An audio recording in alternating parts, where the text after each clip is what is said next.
दूसरे के कलेजे में आग ही लगाते हैं। तो ये जो हमारा मार्ग है, ये जो भगवान का नाम है, ये किसी के दिल में किसी के प्रति आग नहीं लगाता। क्यों? ये दूसरे को दिल में लाके बैठाता ही नहीं है। ये तो दिल में लाके बैठाता है भगवान को। और आग भी अगर दिल में लगावेगा तो भगवान के लिए ऐसी व्याकुलता होगी, भगवत प्राप्ति के लिए ऐसी पीड़ा होगी हृदय में, पीड़ा की अग्नि प्रज्वलित होगी। पर काहे के लिए? तो भगवान की प्राप्ति के लिए। पीड़ा फिर नवकाल कूट कटुता गर्वस्य निर्वासनः निस्यन्देन मुदाम सुधा मधुरिमा अहंकार संकोचनः प्रेमा सुंदरी नंद नंदन परो जागर्ति यस्यांतरे ज्ञायन्ते स्फुटमस्य। वर्णन करते हैं, आपने सुना होगा, एक ग्वालिनी अपनी सखी से वर्णन करती, कृष्ण नाम जब से श्रवण सुनोरी आली। और इस सखी, जब से श्री कृष्ण का नाम हमारे कान में पड़ा, भूली री भवन हो तो बावरी भई। भूली री भवन, भवन से मतलब संसार है, समूचा संसार भूल गया, देह के भूल गया, मैं तो बावरी हो गई। भरी भरी आवे नैन चितहू न परे चैन, मुखहू न आवे बैन, तन की दशा कुछ और ही भई। प्रीदाम बिलोडयति लुंचति धैर्यमार्य भीतिम विनस्ति परिलुम्पति चित्तवृत्त्यम नामैव जस्य कलितम श्रवणोपकंठे।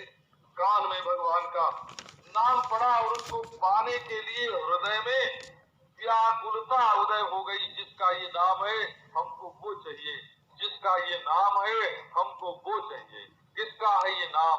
किसका है ये नाम? आपने सुना ही होगा, एक दिन ईश्वर ने जीव से कहा, भाई तुम निरंतर हमारे पास रहते हो, जरा संसार में भी कभी कभी घूम आया करो। और तुम मेरे सखा हो, मैं अवतार ले लेके बीच बीच में जाया करता हूँ, तुम भी तो जरा देख जाओ संसार कैसा है। जीव ने कहा, महाराज मैं संसार में जाऊंगा, आपको भूल जाऊंगा, संसार में फंस जाऊंगा, तो मैं फिर लौट के आपके पास कैसे आऊंगा? तो भगवान ने दो उपाय किया। कहा कि देखो, दो उपाय तुम्हारे लिए कर देते हैं। एक तो हम तुम्हारे मन में थोड़ा सा दुख का चूड़ा डाल देते हैं। जहाँ कहीं दुनिया में जाओगे, ये बेचैनी तुम्हारे साथ जाएगी, कहीं चैन नहीं मिलेगा। न कुर्सी में चैन मिलेगा, न पैसा में चैन मिलेगा, न परिवार में चैन मिलेगा, कहीं चैन नहीं मिलेगा।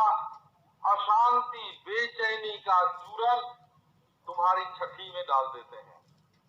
तुम मुझे छोड़ करके कहीं फंसोगे नहीं, निर्द्वंद जाओ तुम संसार में। अंत में एक दिन तुमको दुख मिलेगा दुनिया में, और तुम्हारे मन में ये इच्छा होगी कि संसार से हम कैसे छूटे, ये इच्छा होगी, जरूर होगी। क्योंकि परिवार में वियोग होगा, परिवार में मृत्यु होगी, धन आवेगा और जाएगा, कुर्सी बनेगी और गिरेगी। बड़े बड़े राजा, बड़े बड़े महाराजा कहाँ गए? वो मानधाता जो सप्तद्वीपवती पृथ्वी के एक छत्र सम्राट थे, मानधाता कहाँ चले गए? रघु कहाँ गए? पृथु कहाँ गए? दिलीप कहाँ गए? पृथ्वी हंस रही है और वे आए और चले गए। तो परिवार में वियोग होता है, परिवार में मरण होता है, परिवार में संघर्ष होता है, परिवार में वैमनस्य होता है। कौन ऐसा है दुनिया में जो हमेशा अपने परिवार में आसक्त रह सके? ये तो एक आवेश है, एक दोष है कि जिस समय आसक्ति होती है मालूम पड़ती है हमेशा बनी रहेगी, कभी छूटेगी नहीं। तो दुनिया क्षण क्षण खींच रही है, बदल रही है दुनिया। और दूसरी बात, भगवान ने कहा कि अच्छा संसार में तो तुम हमेशा फंसोगे नहीं, और एक चीज तुमको ऐसी देते हैं, रूप तो रहेगा हमारे पास परंतु नाम दे देते हैं। तुम जब जब जहाँ नाम लेके पुकारोगे वहां मैं हाजिर मिलूंगा। नाम लेके, ये नाम और रूप जो है, नाम और अर्थ, ये अभी नहीं है, वो तादाद में संबंध है।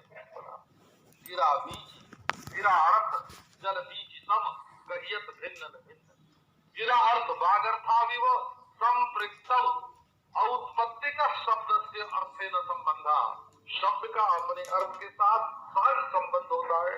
जब हम नाम लेंगे भगवान का, भगवान ने कहा देखो रूप मेरे पास, मैं सखा भाई अपने पास आधा रखता हूँ और नाम लेके जाओ तुम आधा तुम्हारे पास।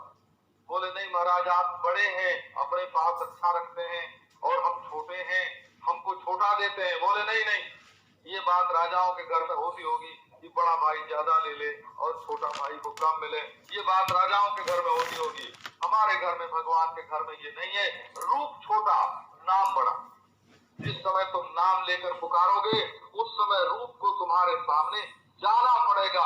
नाम के अधीन रूप होगा, रूप के अधीन नाम नहीं होता, नाम के अधीन रूप होता है। लो हम तुम्हें ऐसा नाम देते हैं कि मेरा रूप उसके अधीन है। तो संसार में आने पर जब मनुष्य को संसार की आसक्ति थोड़ी कम होती और व्याकुल होकर के भगवान का नाम लेकर पुकारता है तो उस समय भगवान को आना ही पड़ता है। ये बिल्कुल निश्चित है कि भगवान को आना ही पड़ता है। हमारे बड़े बड़े महापुरुष हो गए हैं। कल भी आपको सुनाया था, एक सज्जन है सीकर में, उन्होंने बताया मैंने बहुत नाम जप किया, बहुत पूजा की। एक दिन शंकर जी के मन में बैठे, शंकर जी के मंदिर में बैठे बैठे मेरे मन में ये आया कि कहते हैं कि नाम और अर्थ तादाद में संबंध से एक है, इनका औत्पत्तिक संबंध है। नाम लेते लेते मेरी जीभ खिया गई और रूप का दर्शन नहीं हुआ, अर्थ का दर्शन नहीं हुआ। कहाँ है इस नाम का अर्थ? क्या वेदांत शास्त्र झूठा है कि नाम और अर्थ का तादाद में है? क्या भक्ति शास्त्र झूठा है